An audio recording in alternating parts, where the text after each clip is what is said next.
I'm Robert, and the day my 24-year-old son bought a house in secret, I found out the woman I'd loved for 30 years had been hiding something that could destroy us all. My name is Robert Callahan, 52 years old, retired firefighter, widower, or so I thought for the last 8 years. I raised my only son, Ethan, by myself after his mother, Claire, supposedly passed away in a car accident when he was 16. We've been each other's whole world ever since. If this story hits you in the chest the way it's still hitting me, please subscribe right now, because every single day we post a new true story that could one day be yours. And tell me in the comments which city or country are you watching from tonight. 3 weeks ago, Ethan came over for Sunday dinner like always. He was quieter than usual, picking at his food, checking his phone every 2 minutes. Finally, he looked up and said, "Dad, I did something big. I bought a house, closed yesterday." Just like that. No discussion. No, what do you think? He just dropped it on me and watched my face. I laughed at first, thought he was joking, but he slid the keys across the table. Old brass keys that looked like they belonged to another century. The house was 40 minutes away, on the edge of town. A beautiful 1901 Victorian he'd paid cash for. Cash, my son, who supposedly lived paycheck to paycheck as a freelance coder, paid $3,100-$80,000 in cash and never breathed a word to me. I was hurt, yeah, but I told myself, kids grow up. They don't owe us every detail.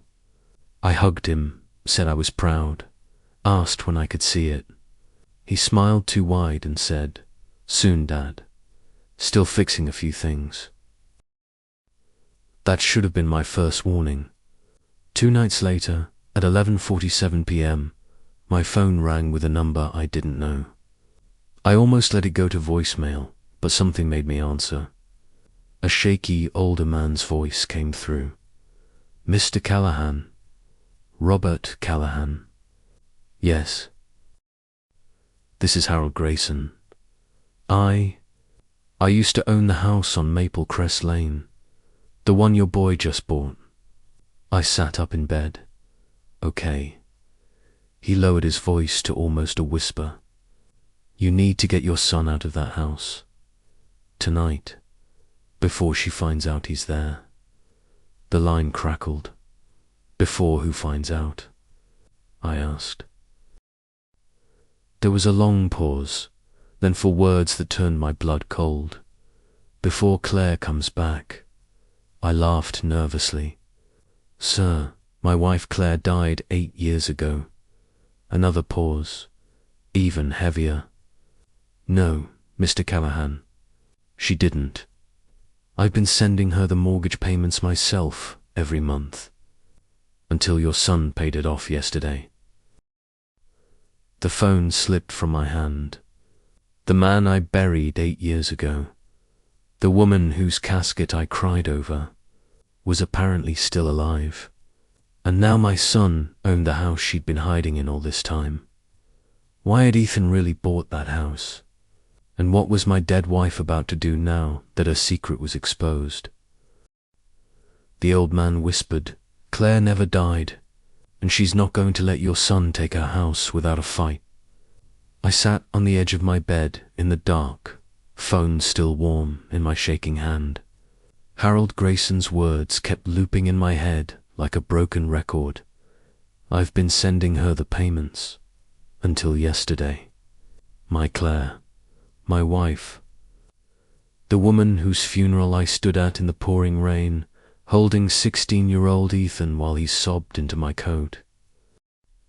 We buried her. I have the death certificate framed in the hallway. I visit her grave every Sunday, yet this stranger just told me she's been living 40 minutes away, collecting money from him every month like nothing happened. I called Ethan right then, 11:52 p.m. It rang 6 times and went to voicemail. I left a message that came out calmer than I felt. Son, call me as soon as you get this. It's urgent. Then I drove straight to the house on Maplecrest Lane. It was after midnight when I pulled up. The old Victorian stood silent under the moon, porch light off, every window dark except one upstairs. A soft yellow glow behind lace curtains. Ethan's truck was in the driveway. He was inside. I sat in my car for 10 minutes trying to breathe. Finally, I walked up the creaking porch steps and used the spare key he'd given me at dinner. The front door opened with a sigh, like the house had been waiting. The air inside smelled like lavender and old wood, exactly the way Claire used to smell. My knees almost buckled. Ethan, my voice echoed. No answer. I moved through the foyer. The furniture was covered in white sheets, but someone had been living here. A coffee cup on the side table, still half full. A woman's cardigan draped over the sofa, size small, pale blue, the exact color Claire always wore. I climbed the stairs slowly, heart hammering against my ribs. The glowing room was at the end of the hall. The door was cracked open. Inside, Ethan sat on the floor surrounded by open cardboard boxes, holding a stack of photographs. He looked up when he saw me, eyes red like he'd been crying. Dad, what are you doing here? I couldn't speak at first. I just stared at the photos in his hands. Pictures of Claire, recent ones. Her hair a little grayer, smile lines deeper, but unmistakably her. Standing in this very room, holding a baby I'd never seen before. Ethan's voice cracked. I didn't know how to tell you. I found out 6 months ago. She reached out to me on my birthday, said she had to leave to protect us, that there were dangerous people after her. I took one shaky step forward. She's alive, Ethan. He nodded, tears falling. She's been here the whole time, waiting until it was safe to come home. Relief and rage crashed together inside my chest. Relief that the love of my life wasn't gone.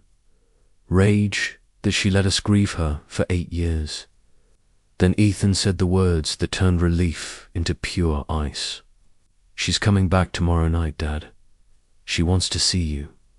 She wants our family whole again. From downstairs came the faintest sound, the front door handle turning slowly. Someone else was already in the house with us. Was it Claire? Finally ready to face what she'd done? Or was it one of the dangerous people she'd spent 8 years hiding from? I turned toward the stairs, and the woman I'd mourned for 8 years stepped out of the shadows, alive, and looked me straight in the eyes. My breath stopped. Claire stood at the bottom of the staircase in the dim moonlight that spilled through the tall windows. Same soft brown hair, now threaded with silver. Same gentle tilt of the head I used to kiss every morning. She wore the pale blue cardigan I'd seen on the sofa. She looked older, thinner, but it was her. Robert, she whispered, voice cracking like thin ice. I couldn't move. 8 years of grief, anger, loneliness, love. Everything slammed into me at once. I wanted to run to her, shake her, fall on my knees, scream, all at the same time. Ethan rushed past me down the stairs. Mum. He hugged her so hard her feet left the ground. She buried her face in his shoulder and sobbed the way only a mother can when she's missed every birthday, every heartbreak, every milestone. I stayed frozen on the landing, gripping the banister so tight my knuckles went white. Finally, I forced words out. You let us bury an empty box, Claire. She lifted her head, tears shining. I know. I'm so sorry. I had no choice. No choice. My voice broke. We visited a grave every Sunday. Ethan cried himself to sleep for years. I stopped living. She took one hesitant step up the stairs. If I had stayed, you both would be dead by now. They were coming for me. For all of us. Who's they? Ethan asked, still holding her like he was afraid she'd vanish again. Claire glanced toward the dark windows, fear flashing across her face. People I trusted with my life once. People who decided I knew too much. The accident was staged so I could disappear. Harold helped me. He bought this house in his name, forwarded the money. I lived off cash and silence. I came down 2 steps.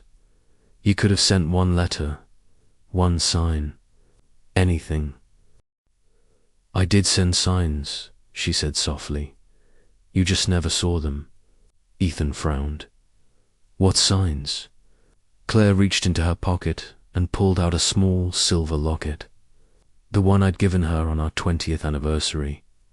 Inside was a tiny folded note. She handed it to me with trembling fingers. I opened it. One line in her handwriting. If you ever doubt I'm alive, check the maple tree at the old cabin on your birthday. I'll leave proof. I stared at her. I haven't been to that cabin since the week after the funeral, she finished. I waited there every year on your birthday, Robert. I left a white rose tied with blue ribbon on the porch. Every single year, you never came. My knees buckled. I sank onto the step. All those years, I thought she was gone. She'd been 40 minutes away. Leaving roses I never found because my grief was too heavy to drive up that mountain. But the moment of reunion shattered with one sound. A car engine outside, slow, deliberate, headlights sweeping across the windows. Claire's face went white. They found me. They know Ethan paid off the house. They know I'm here. She grabbed both our hands. We have to leave, right now. As we ran for the back door, I realized the biggest lie was still waiting upstairs in those cardboard boxes Ethan had been unpacking. Because the baby in the photographs, the one Claire had been holding, wasn't Ethan. Who was the child my wife had been raising in secret for 8 years? And why were dangerous people willing to kill all of us to keep that secret buried? There, at the foot of the staircase, stood the woman I'd buried 8 years ago, and the first words out of her mouth destroyed every memory I had left. Robert, I never wanted to hurt you. Claire looked exactly the same, yet completely different. Older, yes. Pain had carved new lines around her eyes, but those eyes were still the soft hazel I fell in love with 30 years ago. She stood in the moonlit foyer wearing the pale blue cardigan I'd bought her the Christmas before the accident. My chest physically ached. Ethan flew past me and wrapped her in a hug that lifted her off the ground. Mum. He kept repeating it like a broken prayer. She clung to him, sobbing into his shoulder, whispering apologies that echoed through the empty house. I couldn't move. My feet were glued to the landing. 8 years of visiting a gravestone. 8 years of teaching Ethan to be strong without her. 8 years of waking up, reaching for someone who wasn't there. All of it crashed over me like a wave. Finally, I found my voice. You let us think you were dead, Claire. She pulled away from Ethan, tears streaming. I know. But if I hadn't disappeared, they would have come for both of you next. Who are they? I demanded. She glanced nervously at the dark windows. people I used to work with. Powerful people. I saw something I wasn't supposed to see. Documents, money trails. When they realized I knew, they gave me two choices: disappear forever or watch my family disappear one by one. The crash was staged. Harold Grayson helped me vanish. He put the house in his name, forwarded cash so I could survive. Ethan whispered, "You could have told me. Sent one message." "I tried," she said, voice breaking. She reached into her pocket and pulled out the silver locket I'd given her on our 20th anniversary. Inside was a tiny folded paper. She handed it to me. I opened it with shaking fingers. "If you ever doubt I'm still out there, go to the old mountain cabin on Robert's birthday. I'll leave a white rose tied with blue ribbon under the porch step." I stared at her. "I stopped going to that cabin the year after the funeral." "I know," she whispered. "I waited there every single year anyway. 8 white roses, 8 blue ribbons you'd never found. The weight of those missed roses crushed me." I sank onto the staircase, head in my hands. But the reunion lasted exactly 12 seconds. Headlights swept across the front windows, slow and deliberate. A black SUV rolled to a stop in the driveway, engine idling. Claire's face drained of color. "They found me. Paying off the house triggered something. They know I'm here." She grabbed my arm. "We have to go, now." We ran for the back door, but just before we reached it, Ethan froze. "Dad, the boxes upstairs. There are pictures of a little boy. Mum's been raising him alone. A child. My wife had a whole second life. A child I knew nothing about." As tires crunched on gravel outside, one question screamed louder than my fear. Who was the little boy Claire had kept hidden for 8 years? And why were people ready to tear our family apart to get to him? I looked at the little boy in the photograph and realized the woman I loved had been hiding my own son from me for 8 years. We were crouched behind the kitchen island, the 3 of us breathing like we'd run a marathon. Outside, 2 car doors shut with quiet, practiced clicks. Footsteps on the porch. Claire's hand clamped over Ethan's mouth when he started to speak. Her eyes were wide with pure terror. I couldn't stop staring at the photo Ethan had grabbed from the box upstairs. A boy, maybe 7 years old, sitting on Claire's lap in this very kitchen. Same hazel eyes as hers. Same crooked smile as mine. My voice came out a cracked whisper. "Claire, is he?" She nodded once, tears spilling. "His name is Lucas. He's 7. He's yours, Robert. He was born 3 months after I disappeared." The world tilted. Another son. A little boy who had never known his father, who thought his dad died before he was born. While I was 40 minutes away putting flowers on an empty grave, Ethan's face went pale. "I have a brother." Before Claire could answer, a soft knock came from the front door. 3 calm taps, like a neighbor borrowing sugar. Then a man's voice, smooth and familiar, drifted through the wood. "Claire, we know you're in there. Open the door and nobody gets hurt. We just want the boy." I knew that voice.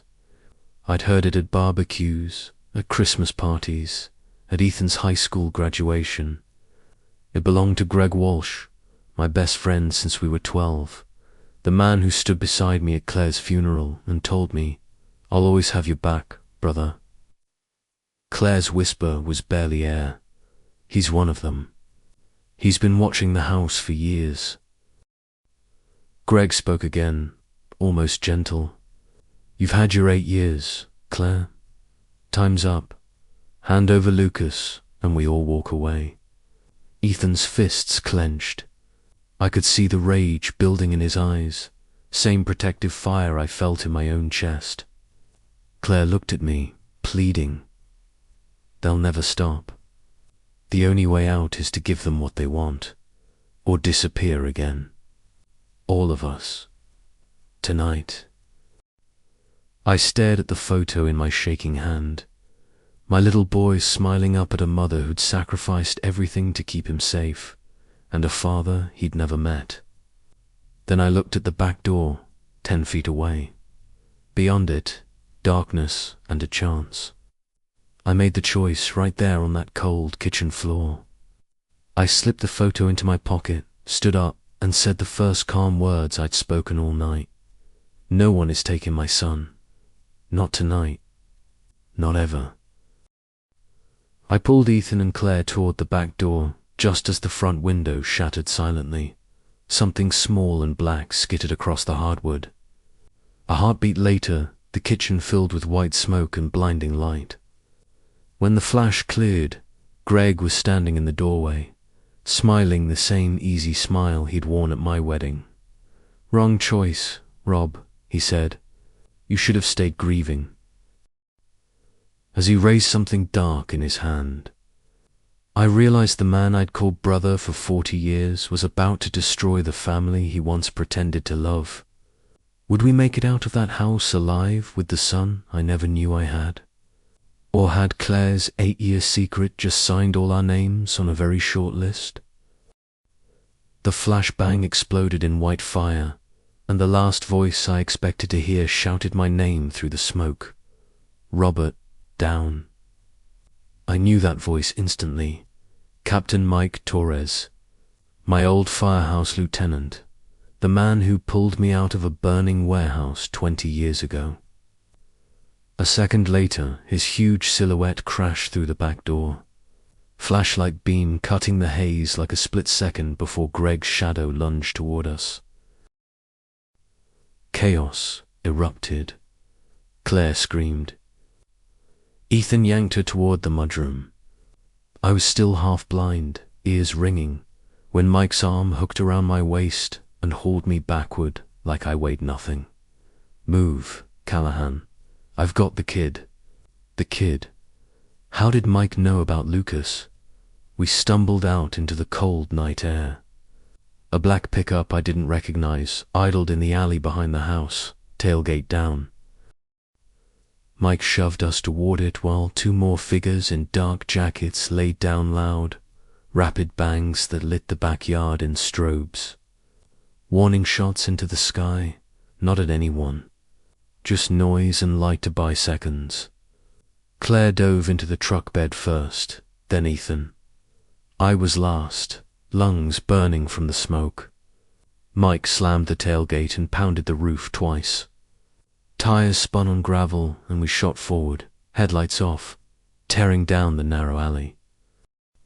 For 30 silent seconds, nobody spoke. Then Claire's broken whisper cut through the engine roar. "Where's Lucas?" Mike glanced at her in the rearview mirror. Face grim, safe for now. "He's with my sister, 2 towns over." I found my voice. "Mike, how long have you known?"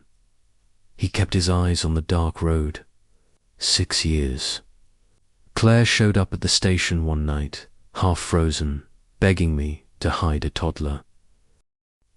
Said if certain people ever found him, they'd use him to finish what they started with her. I owed her my life from the warehouse fire. I didn't ask questions. Ethan's voice was pure ice. So Uncle Mike knew I had a brother and never told us. Mike's knuckles went white on the steering wheel. "I gave her my word, son. Some promises outweigh everything else." Claire reached forward and touched Mike's shoulder, tears shining. "They'll come for him now. Paying off the house broke the paper trail I had. They know exactly where he is." I stared at the photo still clenched in my fist. Little Lucas laughing on a swing, gap-toothed and fearless. My son, my baby boy I'd never held. I looked up at Mike. "Take us to him." Tonight. Mike shook his head. Can't. They're already watching my sister's place. We have one stop to make first. He turned onto an old logging road, headlights finally flicking on. 10 minutes later, we pulled up to a tiny trailer surrounded by pine trees. An older woman waited on the porch, holding a shotgun she clearly knew how to use. Mike killed the engine. Inside, 5 minutes. Then we move again. Claire stepped out, legs shaky. What's here? Mike's answer sent ice through my veins. The proof that will either save Lucas or get us all buried next to that empty grave you've been visiting, Rob. He opened the trailer door and flicked on a single bulb. On the table sat one small flash drive and a stack of yellowed documents. The top page had a name I hadn't heard in 8 years, circled in red. Gregory Walsh Sr. Greg's father. And underneath, in Claire's handwriting, 5 words that made my heart stop. He's the reason I ran. What secret was so explosive that Claire faked her own death to protect us from my best friend's family? And how much time did we have before they found Lucas first? I stared at the names circled in red and realized the man I'd called my best friend since we were 10 years old had been lying to me since the day we met. Mike locked the trailer door behind us and slid a laptop across the scarred table. Plug it in, he said, voice low. Everything Claire risked her life for is on that drive. My hand shook so badly I almost dropped it. Claire stood beside me, pale as paper. Ethan hovered behind us, fists clenched like he was ready to fight the whole world. The screen woke up to a single folder. Walsh Trust 1985 present. I clicked it. Hundreds of scanned documents, bank records, emails, and grainy photos filled the screen. The first file was dated the year I was born. A trust agreement signed by Gregory Walsh Sr., Greg's father, and a city councilman I recognized from old newspapers. It transferred ownership of half the industrial land on the riverfront to a shell company. Claire's voice was barely a whisper. When we were first married, I worked as a junior accountant for Walsh Construction. One night, I stayed late and found the original ledgers. The city had been paid millions for land that was never actually sold. The money was funneled into private accounts, including one in Greg Sr.'s name. I scrolled faster. Every few years, another development deal, another fake company, another riverfront parcel quietly disappearing into the Walsh family pocket while the city got pennies. Ethan muttered, "So they're crooks. Rich crooks. Why fake your death over money?" Claire clicked deeper. A single scanned letter appeared, dated 9 years ago. To Claire Callahan. You have 48 hours to return the copied files, or we start with the boy who rides the yellow bus to Ridgeview Elementary. Next will be the husband who works 3rd shift at Station 12. We know where you sleep. My stomach lurched. That was the week before her accident. She kept going. I took the proof to the only person I thought could help, Greg Jr., my husband's best friend. I begged him to turn his own father in. I already knew what came next, but hearing it still felt like a knife. Claire's voice cracked. Greg looked me in the eye and said, "Family first, Claire. You should have thought about yours." Then he handed me a burner phone and told me the crash would happen in 4 days. He'd make sure the car was rigged, the scene perfect. All I had to do was walk away and never come back. Ethan let out a sound I'd never heard from him, half growl, half sob. I couldn't speak.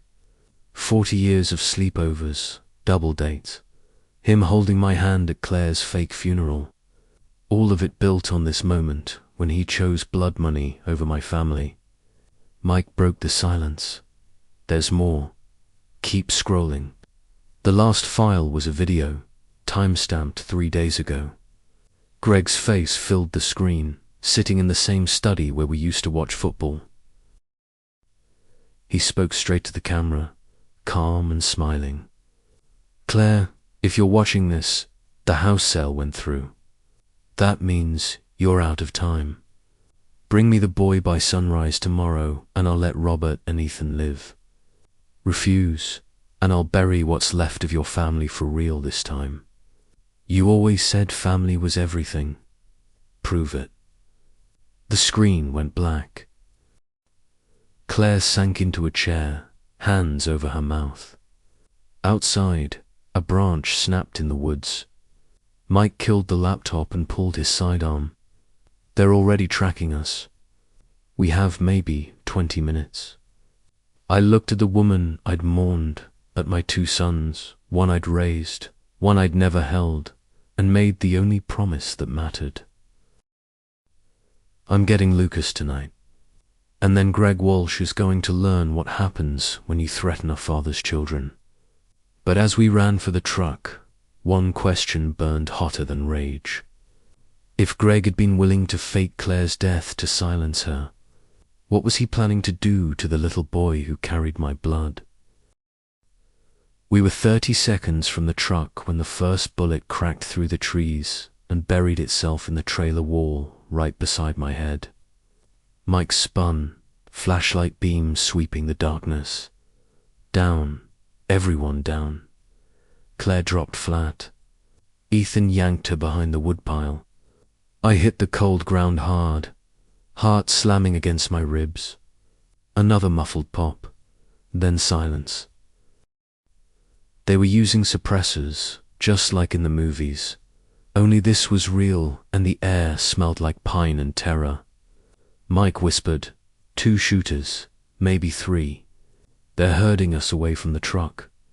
I crawled to him. We can't stay pinned here, Lucas. I know. He pulled a small radio from his coat. Tore us to base. Code red, location 2. Need immediate diversion at mile marker 9. Static, then a woman's calm voice. Copy. Diversion in 4 minutes. Hold tight. 4 minutes felt like for years. Claire's voice shook beside me. They'll go for Lucas first. They always planned to use him as leverage if I ever surfaced. I looked at her, really looked at her for the first time since she stepped out of the shadows. Why Lucas specifically? He's just a little boy. She closed her eyes. Pain etched every line of her face. Because he's the only living proof that can put Greg Sr. in prison for life. When I ran, I took one last thing. The DNA results. Lucas isn't Greg Jr.'s biological son. He's Greg Sr.'s. From an affair 20 years ago that would destroy the entire trust if it ever came out. The old man was 71 when Lucas was conceived. The scandal alone would collapse everything they stole. Ethan let out a low, stunned breath. So they need Lucas silent. Or gone. Headlights suddenly flared on the logging road. 2 sets, coming fast. But instead of slowing, they roared straight past us, tires screaming as they took the curve toward town. Mike grinned in the dark. Diversion's working. They think we're in that decoy truck. We have maybe 8 minutes to get to Lucas. We sprinted for Mike's pickup. I helped Claire into the back seat. She was shaking so hard her teeth chattered. Ethan rode shotgun, knuckles white on the dash. Mike floored it, headlights off again, navigating by moonlight. We hit the main road doing 90, wind screaming through the cracked windows. Claire leaned forward. Mike, there's one more thing you need to know. Greg Sr. isn't just greedy. He's dying. 6 months, maybe less. He wants the bloodline protected at any cost. Lucas is the only air in his eyes. I stared at the dark highway stretching ahead. Then we take Lucas and we disappear for good. All 5 of us. Mike's eyes met mine in the mirror. There's only one place they won't look tonight. The firehouse. Old Station 12. It's been condemned since the flood, but the bunker downstairs is still intact. We can hold there till sunrise. We were 2 miles out when my phone buzzed in my pocket. Unknown number. I answered. Greg's voice, calm and cold. Change of plans, Rob. I have Lucas. Cute kid. Looks just like his grandpa. Bring Claire and the drive to the riverfront warehouse in 1 hour. Come alone, or the boy takes a very long swim. The line went dead. Claire let out a sound I hope I never hear again. Mike slammed the brakes, skidding to a stop on the shoulder. I looked at the clock. 3:14 a.m. 46 minutes to decide whether to trade my wife for my son, or walk into a trap that would probably end with all of us gone. But the biggest shock was still coming, because Lucas's tiny voice suddenly came through the speaker on my phone before Greg hung up.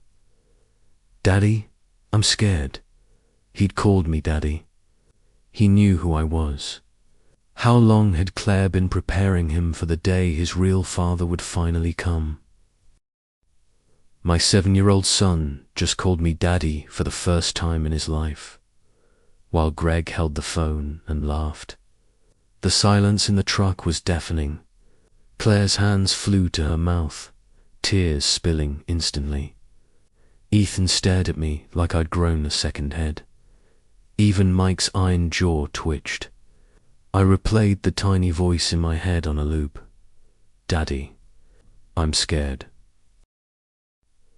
7 words that stitched my broken heart together and ripped it wide open at the same time. Claire found her voice first. I showed him your picture every single night. Told him stories about the bravest firefighter in the world. He's been waiting for you, Robert. Every day, Ether's eyes filled. He knows me, too. She nodded. You're the big brother who taught him to throw a baseball in his dreams. I couldn't speak. The little boy I'd never held already loved me. And right now he was in the hands of a man who'd smiled at me over birthday beers while planning to destroy us. Mike broke the spell. Warehouse on Pier 19. Old Walsh property. 1 way in, 1 way out. Perfect kill box. I looked at the dashboard clock. 3:27 a.m., 33 minutes left. I dialed Greg back. He answered on the first ring. Changed your mind already, Rob? Put Lucas on. A shuffle, then that small, trembling voice again. Daddy, it's dark and cold. I closed my eyes so tight I saw stars. Listen to me, buddy. Daddy's coming. You be brave for 5 more minutes, okay? Can you do that for me? A tiny hiccuped yes. Greg came back on. Touching Pier 19. 1 hour. You, Claire, and the drive. Anyone else shows up. The kid learns to swim with concrete shoes. Click. Mike was already turning the truck around. We're not walking in blind. I've got something. He reached under the seat and pulled out a metal case. Inside, 4 tiny earpieces and a tablet showing a live drone feed of the warehouse. My nephew flies search and rescue for the state police. Owes me a favor. He's overhead right now. The screen showed 2 SUVs outside the warehouse, 4 armed shadows on the roof, and 1 heat signature inside a small office, child-sized. Claire whispered, "That's my baby." Mike looked at me. "We do this smart or we don't do it at all. I can get you in through the old coal tunnel under the pier. Comes up inside the boiler room. You'll be 30 feet from that office. Ethan spoke for the first time since the call. I'm coming too. No, Claire and I said together. He met my eyes, steady and fierce. That's my little brother. I'm in, Mike exhaled. Fine, but we follow my plan. We parked a quarter-mile away, slipped into the tree line, and moved like ghosts toward the river. The air smelt of salt and rust. Every step felt like walking toward my own grave, but I'd crawl through fire for that little voice calling me Daddy. We reached the rusted hatch in the embankment. Mike pried it open. The tunnel stank of mold and time. As we dropped into the darkness, my phone buzzed with a text from Greg. Bring the wife. Leave the hero act at home. Clock's ticking. Then a photo attached. Lucas tied to a chair, tears on his cheeks, a red laser dancing on his small chest. Claire stifled a scream. I looked at the 3 people willing to die with me tonight and made a silent vow. We were getting my son back. But what Greg didn't know was that the flash drive in my pocket wasn't the only copy anymore. And the real one was already on its way to every major news station and the state attorney general. Even if we didn't walk out of that warehouse, the Walsh Empire was finished by sunrise. Was I ready to trade my life for my son's? In a heartbeat. But the biggest twist was waiting inside that office. Because Lucas wasn't the only surprise Greg had waiting for me. Who else was in that room, watching my little boy cry? I stepped into the office light, and the second adult standing beside my terrified son was the one person I would have trusted with my life. Greg Walsh stood behind the desk, one hand resting casually on Lucas's small shoulder. My little boy was tied loosely to a child-sized chair, cheeks wet, eyes huge with fear. But the moment he saw me, he cried out in the sweetest voice I've ever heard. Daddy. That single word almost dropped me to my knees.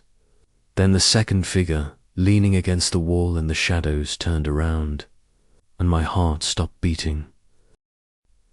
It was Harold Grayson, the old man who had called me 2 nights ago, voice shaking, warning me to get my son out of that house before Claire comes back. The same Harold Grayson who had supposedly been helping Claire hide for 8 years. He looked 10 years older than when I'd last seen him at the grocery store, but his eyes were sharp and cold. He gave me a small, sad smile. Hello, Robert. I couldn't breathe. You're part of this. Harold sighed like a disappointed grandfather. I tried to warn you, son. I called you that night, hoping you'd keep Ethan away, but you never listened. Greg chuckled. Harold's been on the payroll since day one. Who do you think forged the death certificate? Who kept the house in his name and funneled cash to Claire so she'd stay quiet and far away? Claire stepped out of the shadows beside me, voice trembling. Harold, you promised me you'd protect Lucas. He shook his head. I promised I'd keep him alive. Claire, there's a difference. As long as the boy stayed hidden, Senya was content. But the second Ethan paid off the house, the paper trail ended. CR wants his only grandson where he can control him. Lucas started crying harder. I want Mummy. I took another step. Greg's hand tightened on the boy's shoulder, stopping me cold.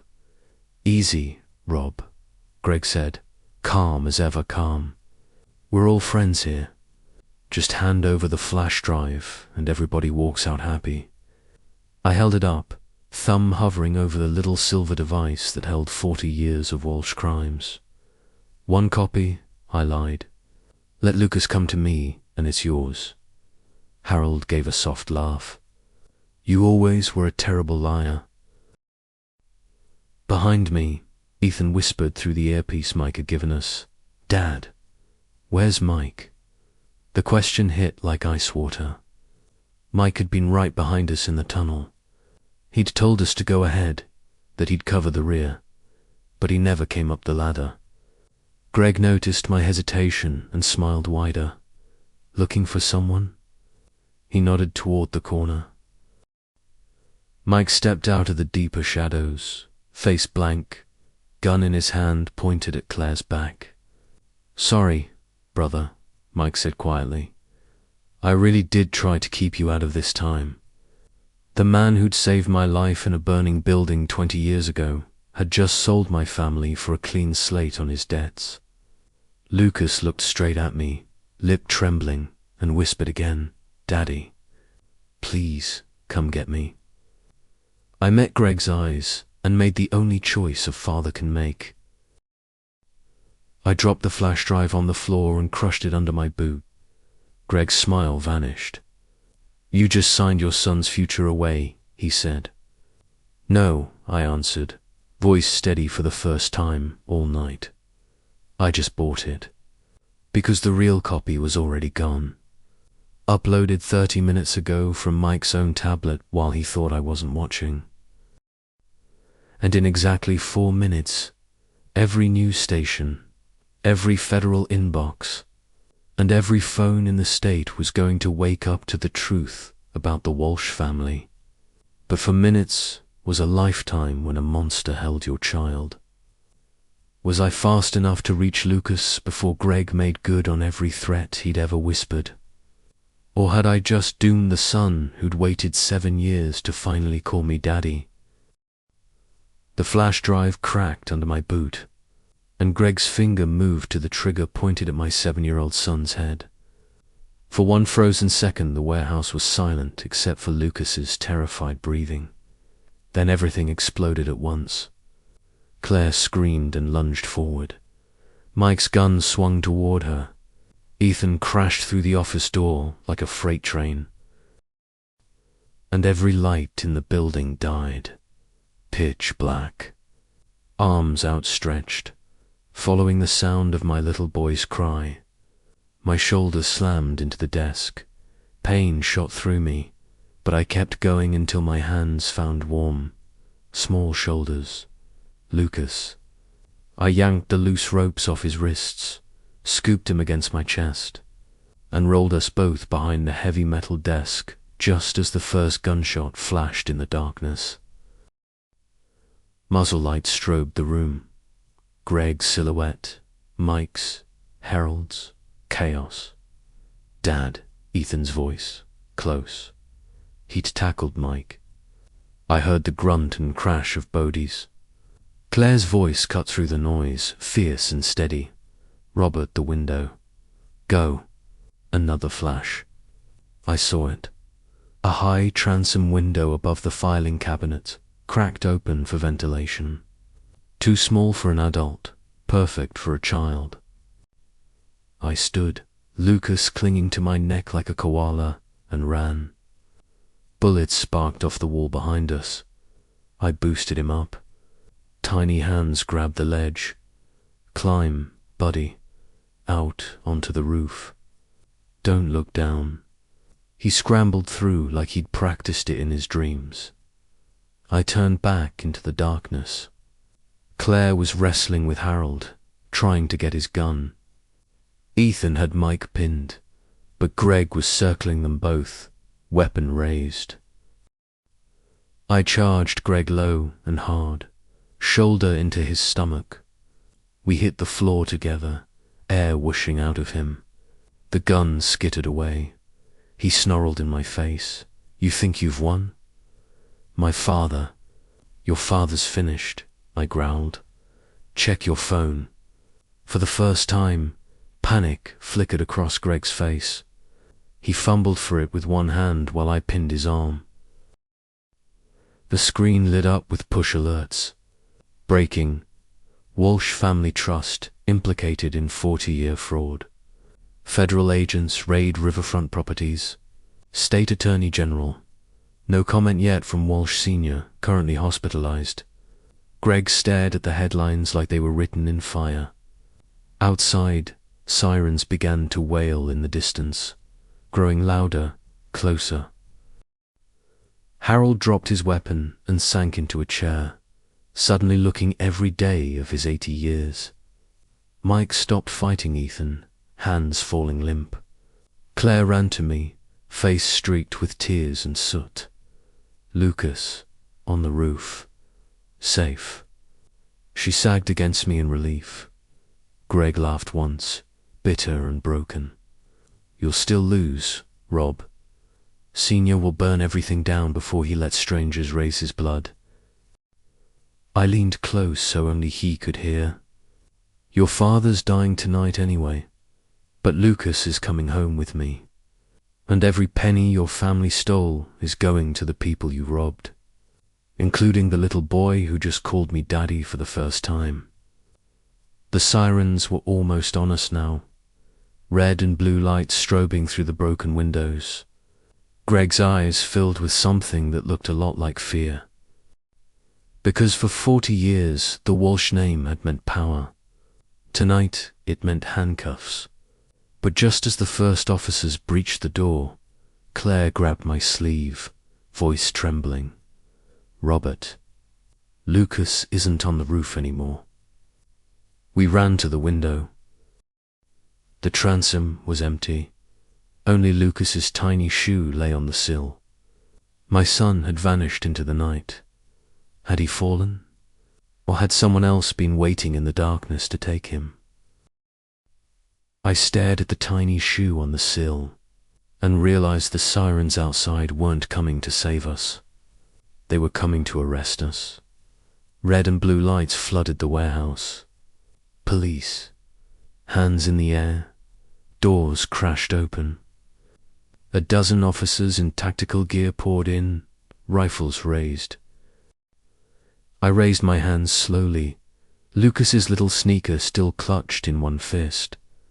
Claire and Ethan did the same. Greg actually smiled, like he'd been waiting for this moment his whole life. An officer I didn't recognize stepped forward, badge glinting.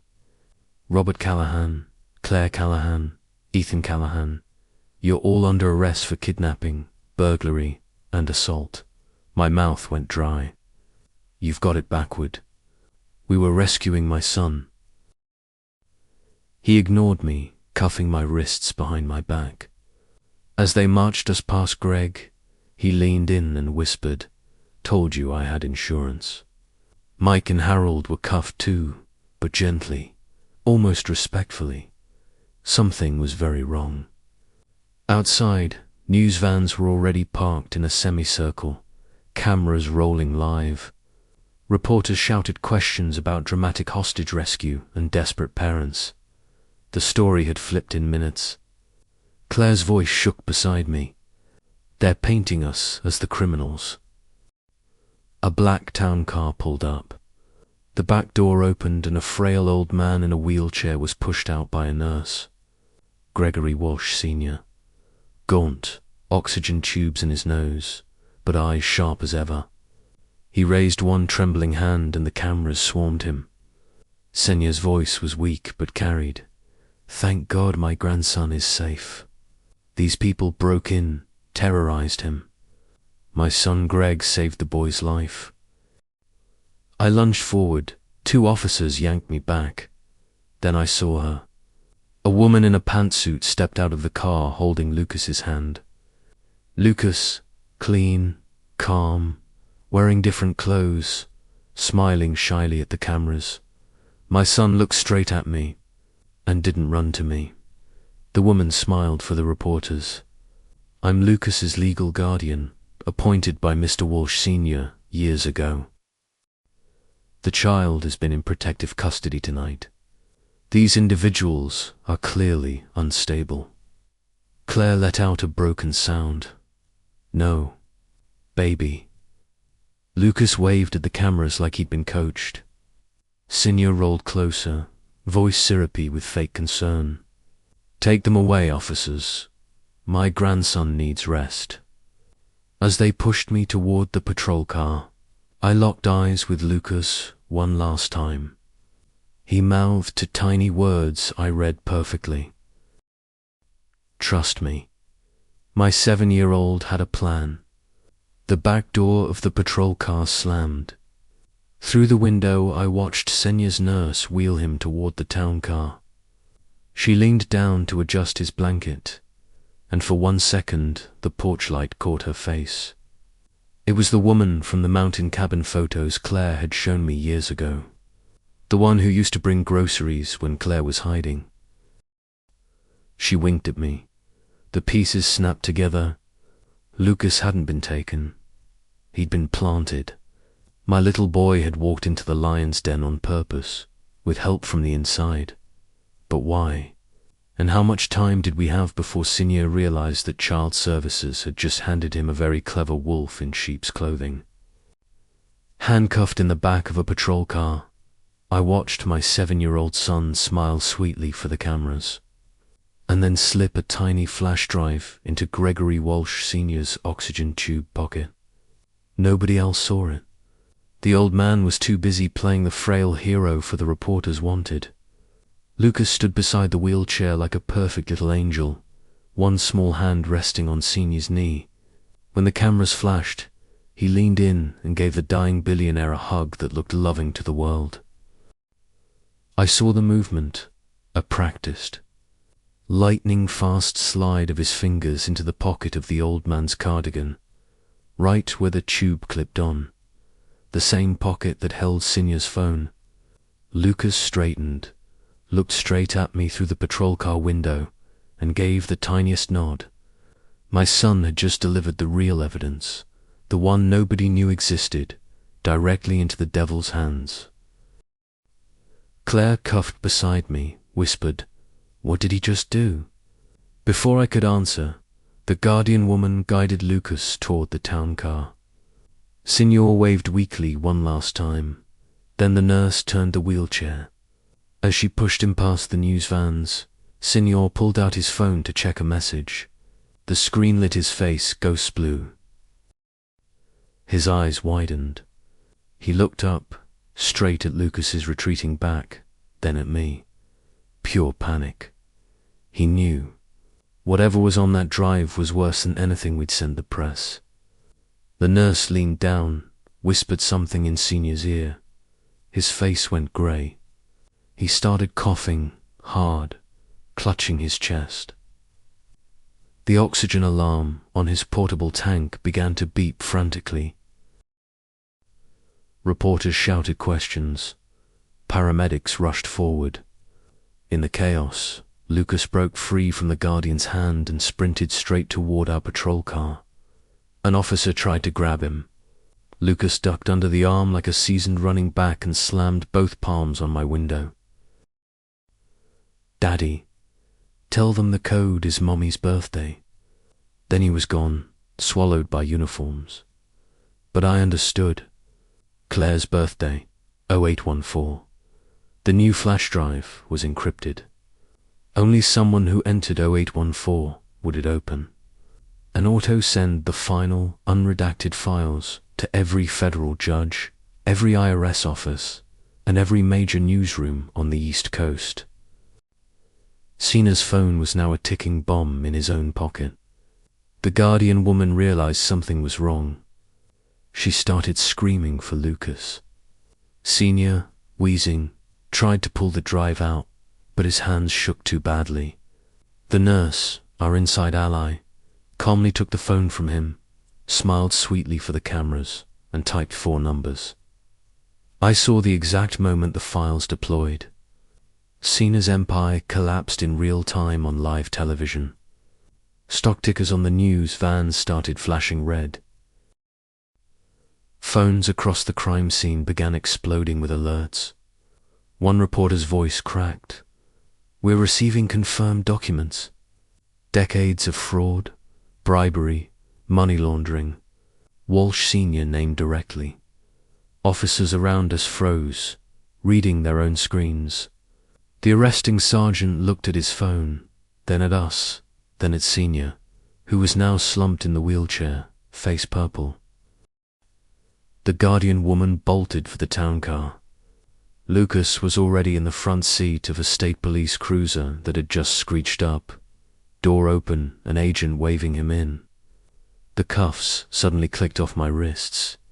A new voice, calm, official. "Mr. Callahan, Mrs. Callahan, you're free to go.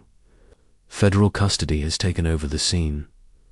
Claire and I stumbled out of the car. Lucas flew into my arms so hard he knocked me back a step. I held him for the first time in my life. He smelled like baby shampoo and absolute fearlessness. Signet was loaded into an ambulance, alive but ruined. Greg and Harold were recuffed, this time by feds. And the nurse walked over, handed me the original flash drive, and smiled. "Claire always said you'd come for him when it mattered." As the sunrise painted the river gold, my family, whole for the first time ever, stood together. But Lucas tugged my sleeve and whispered the last surprise of the night. "Dad, there's one more thing in the files you need to see, about why Mum really wanted me." His little face was suddenly very serious. "It's about you, Daddy. You're not just my father. You're the only person who can finish what Mum started. What secret about me had Claire hidden for 8 long years? And why did saving my son feel like only the beginning of the real fight?" My 7-year-old looked up at me with Claire's eyes and said, "Daddy, you're the real reason the Walshes wanted us dead." We were still standing in the chaos of flashing lights and shouting reporters. Lucas's small hand was glued to mine, but his words hit harder than any bullet. I knelt so we were eye level. "Buddy, what are you talking about?" He glanced around, then pulled a folded piece of paper from his sock, the kind of hiding place only a clever kid would use. He pressed it into my palm like it burned him. "Mum made me memorize this. Said to give it to you when the bad men were gone." Claire's handwriting. One short paragraph. "Robert, if you're reading this, Lucas is safe and the Walshes are finished. But the danger isn't over. 48 years ago, Gregory Walsh Sr. stole more than land. He stole a baby boy from the hospital the night you were born. The real Callahan heir. You?" My knees actually gave out. I sat hard on the cold pavement. Claire dropped beside me, face white. "I didn't know until last year. I found the original birth records when I was digitizing old files for the trust. Your blood type, the rare marker. Everything matches the missing infant. Cena switched you at birth so his own son would inherit the riverfront fortune instead of the legitimate Callahan grandson. He buried the truth, but he kept the proof in case he ever needed leverage." Lucas finished for her. "That's why Grandpa Walsh always watched you, Daddy. He was scared one day you'd find out you were supposed to own everything he stole." Ethan let out a stunned laugh that turned into a sob. "Dad, you're the rightful heir." I couldn't speak. My whole life flashed past. Growing up poor while the Walshes lived like kings. My father dying young from a heart attack. Everyone whispered was suspicious. My mother never quite looking me in the eye when she talked about the hospital the night I was born. Every piece fit. Greg, cuffed and being led to a van, heard it all. His face twisted with pure hate. "You think this ends with my father in a hospital bed?" he screamed. "The trust is ironclad. You'll never prove." A federal agent cut him off by slapping a new warrant in his face. "Actually, Mr. Walsh, we just seized the original 1977 hospital ledger from your father's safe. DNA results are already ordered. Looks like Mr. Callahan here is about to become the majority shareholder of everything you own." Greg lunged. Officers slammed him to the ground. Claire touched my cheek, tears shining. "I wanted to tell you the night I disappeared, but Cena threatened to hurt Ethan first, then you. I thought staying silent was the only way to keep you alive until I had proof. Lucas hugged my neck. Mum said you're a king, Daddy. You just didn't know it yet. Sirens faded. Cameras still rolled. The river turned pink with dawn. I stood up slowly, holding my youngest son, my heir, my miracle, and looked at the empire that had tried to destroy my family. It was mine now. But the biggest shock came 30 minutes later, when the hospital called. Gregory Walsh Sr. had suffered a massive stroke in the ambulance. He was alive, but unable to speak or move. The nurse who'd helped us leaned in with his final whispered message, delivered just before he lost consciousness. Tell Robert, the vault under the river house. Everything he needs is there. I'm sorry, the dying king had abdicated, and the man he stole from at birth was coming to claim his birthright. But Lucas squeezed my hand and whispered the one line that turned victory into ice water. Dad, Mum says the vault has more than money. It has the list of every person Senior paid to keep you from ever finding out. Some of them are still in power, and they're not going to let a firefighter take everything without a fight. How many powerful enemies had I just inherited, along with the fortune? And were they already moving against the family I'd only just found? I stood in the marble foyer of the Walsh River mansion, holding the vault key, and realized the dying king had left me one last trap. The house was silent, except for the tick of an antique grandfather clock. Federal agents had sealed the property at sunrise, but they let me in alone, new owner's privilege. Lucas stayed outside with Claire and Ethan, under heavy protection. None of us trusted the quiet. The vault was hidden behind a false panel in the library. I turned the heavy brass key Senior had mailed to the hospital with his apology note. The door swung open with a hiss of cold air. Inside, shelves of ledgers, safety deposit boxes, and a single leather chair facing a small television. On the seat lay a remote and a handwritten letter in Senior's spidery script. Play me. I pressed power. Senior appeared on screen, filmed days ago, oxygen mask dangling, eyes still sharp. If you're watching this, Robert, I'm either dead or close. You've won the money, the land, the name on the trust, but you haven't won the war. 48 years ago, I took you from your cradle because your real Callahan blood threatened everything my father built. I thought burying the truth would be enough. It wasn't. There are 12 men and women still alive who helped me that night, and every year since. Judges, senators, to police commissioners.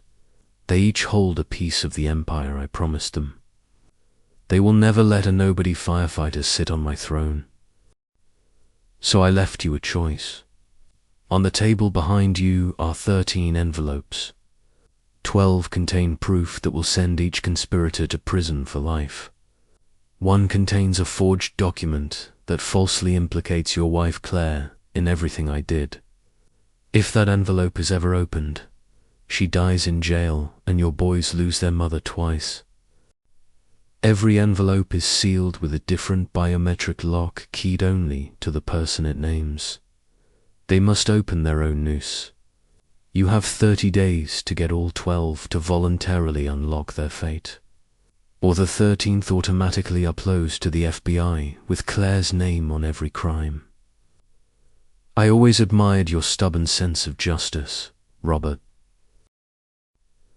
Let's see if it survives when your family's future is the price. Good luck. You'll need it more than money. The screen went black. I turned, stomach in knots. 13 thick cream envelopes sat in a perfect row, each embossed with a gold name. The last one read, Claire Callahan. Lucas's small voice came from the doorway. He'd slipped past the agents again. Mum said you'd find the mean man's game. She told me to give you this if you need it. He held out a second flash drive, pink with cartoon dinosaurs. Mum recorded something the night she ran.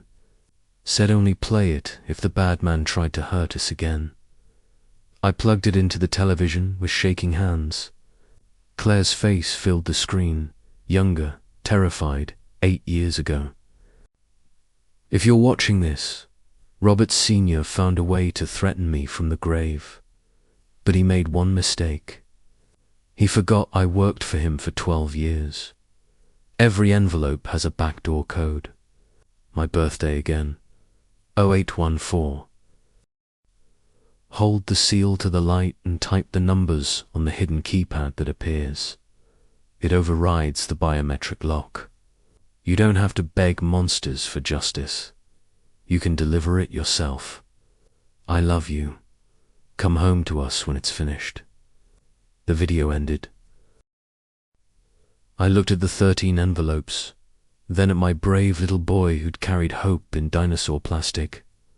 Senior thought he'd built the perfect checkmate. He never counted on a mother's love being stronger than his hate.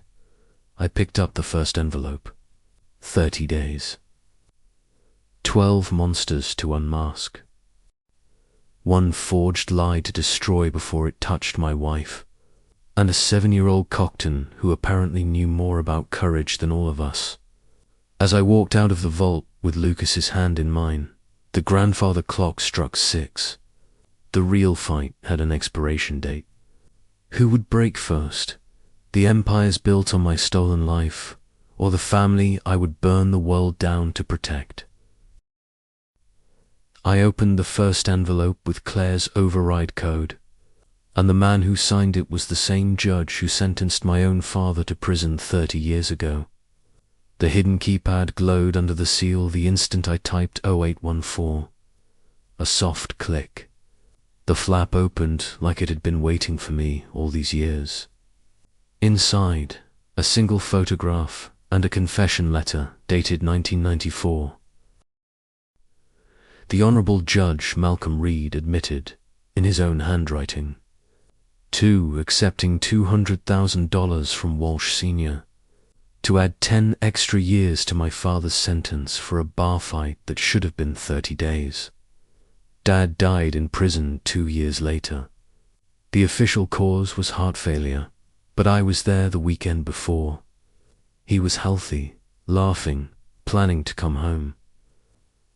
Reed ended the letter with, "I sleep fine. Some debts are worth it." I felt the paper tremble in my hand. Lucas watched me, quiet, waiting. "Dad, are you okay?" I folded the confession, slid it into my pocket, and forced a smile. "Better than okay, buddy. We're fixing things."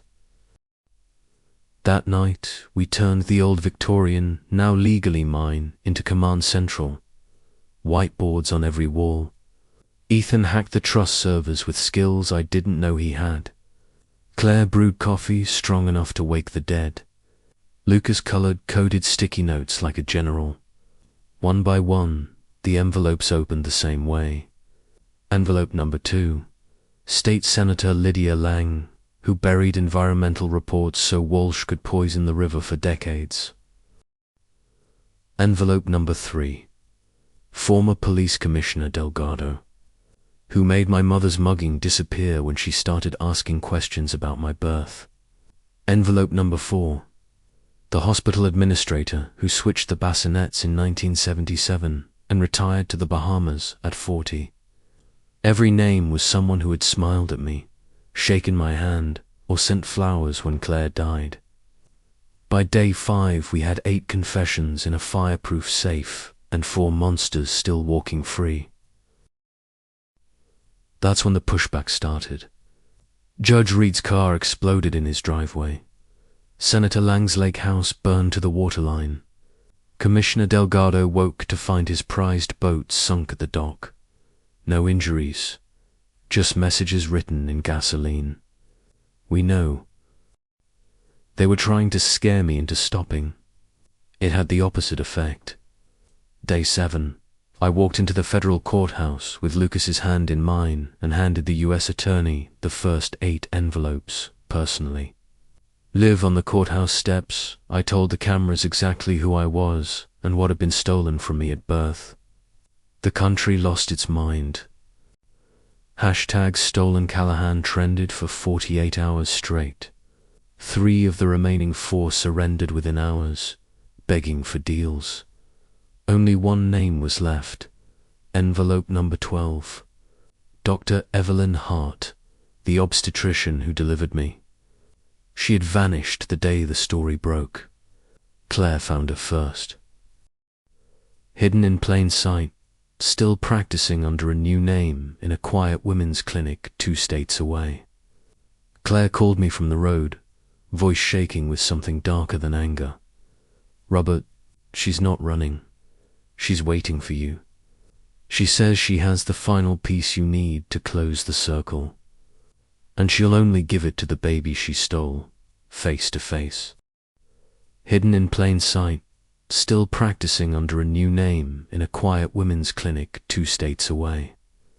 Claire called me from the road, voice shaking with something darker than anger. Robert, she's not running. She's waiting for you. She says she has the final piece you need to close the circle. And she'll only give it to the baby she stole, face to face. And a 7-year-old who refused to let his father walk into the final room alone. Was Dr. Hart ready to confess? Or had she spent 48 years preparing the perfect final lie to keep the past buried? I walked into the quiet clinic with my 7-year-old's hand in mine. And the woman who stole me at birth smiled like she'd been waiting 48 years for this exact moment. Dr. Evelyn Hart, silver-haired now, wearing a soft cardigan and the same calm face from the 1977 hospital photo, greeted us at the reception desk herself. Robert Callahan, she said gently, you grew into the man I always hoped you would. Lucas stepped half in front of me, chin high. You hurt my grandma. You hurt my dad before he was even born. Her eyes filled, but the smile stayed. I know, sweetheart. That's why I asked him to come. She led us past empty exam rooms to a small office that smelled of lavender and old paper. On the desk sat the last envelope and one more item, a tiny yellowed hospital bracelet. My original one. Name, Baby Boy Callahan. Date, August 12th, 1977. Mother, Margaret Callahan. Father, Thomas Callahan. She sat down slowly, hands folded. I was 29, terrified, and in love with Gregory Walsh Sr. He promised me the world if I made one adjustment the night you were born. Your real grandfather, Thomas Sr., was about to expose decades of Walsh fraud.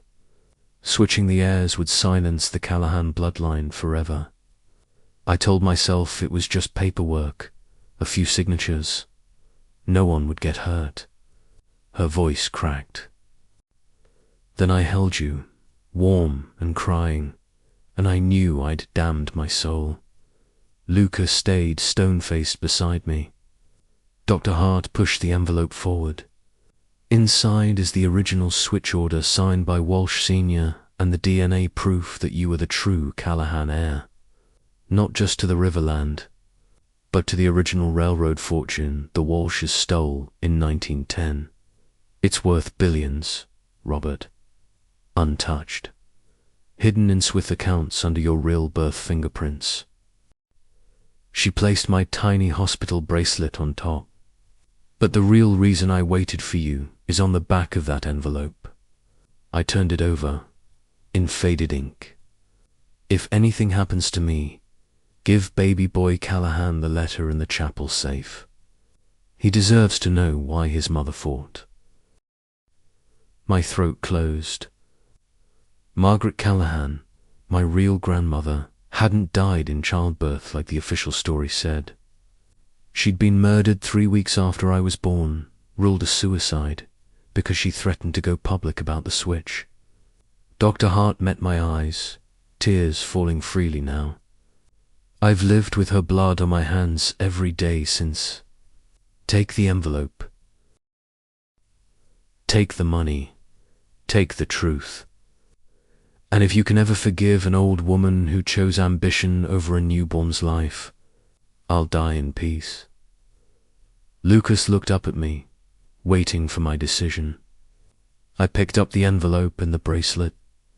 I don't forgive you, I said quietly, but I accept your confession. And I'll make sure the world knows exactly what you did, so no one ever steals another child's life again. She nodded, shoulders shaking with silent sobs. As we walked out, Lucas slipped his hand into mine. Dad, are we rich now? I looked down at my fearless little boy. We were always rich, buddy. We just found the rest of our family. But when we reached the parking lot, Claire was waiting by the car, face pale, phone in her trembling hand. Robert, the Swiss bank just called.